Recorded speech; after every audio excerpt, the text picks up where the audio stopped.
Good afternoon, President of the IPU. Good afternoon, colleagues. I come with a heavy heart from Nigeria, but first I'd like to apologize to Honorable Kafila Ogbara. I am not here to bring shame to our country. I'm here to seek help for the women of Nigeria. Again, my name is Senator Natasha Akpabio. 5 days ago, on the 6th of March 2025, I was suspended. As a senator, I was suspended illegally because I submitted a petition of sexual harassment against the President of the Nigerian Senate, Senator Godswill Akpabio. I thought that by submitting the petition, he would recuse himself, and both of us will submit ourselves to the Committee on Ethics, Privileges and Public Petition for a fair and transparent investigation. But unfortunately, I was silenced and I was suspended. I was suspended for 6 months, amongst many other stringent conditions, such as taking away my security, taking away all the officials, vehicles, and other items that were handed over to me as a senator. My salaries will be cut off. I must not appear anywhere near the National Assembly. And for 6 months, I'm not to introduce myself or present myself as a senator locally in Nigeria or internationally. That means I'm here illegally. But I had no other place to go but to come here and speak to you women. Because this is a bigger picture.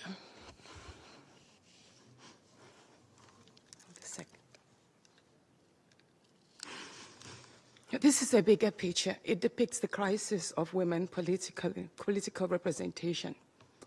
My suspension is not just about me. It's about the systemic exclusion of women from political leadership in Nigeria. Women make up 3.6% of political offices, and in the Senate, it's just 2.8. We have 109 men, and only 4 of us are women.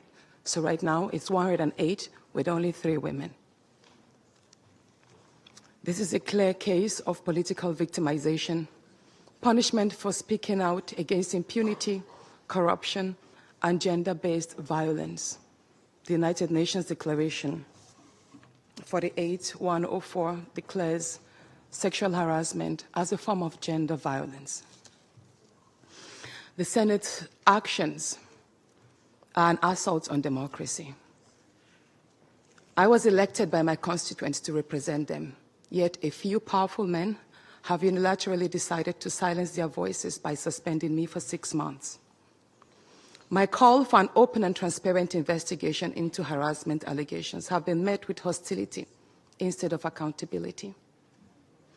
If a female senator can be treated this way in the full view of the world, imagine what ordinary Nigerian women will go through every day in workplaces, in universities, and other aspects of our society.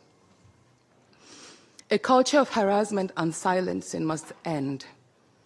And this is not just a Nigerian issue. It is a global one. Women in politics, media, and businesses face threats, intimidation, and violence for simply demanding fairness. From sex for grades scandals in universities to harassment in workplaces and political spaces, Nigerian women have constantly been forced into silence. We need stronger legal protections and a zero culture tolerance for gender-based discrimination and intimidation. My call to the international community is such that the world must not stay silent as democracy and women's rights are rolled back in Nigeria. I call on human rights organizations, women movements, and democratic institutions to hold the Nigerian Senate accountable. Nigeria needs global partners to push for women's political inclusion, safety, and protection from political harassment. You may ask, what are my next steps? I will resist the political intimidation. In the past few days, a number of my colleagues, my male colleagues, have reached out to me and said, Natasha, All you need to do is apologize and retract your statements. And I told them I am not going to apologize. I will not apologize for my truth.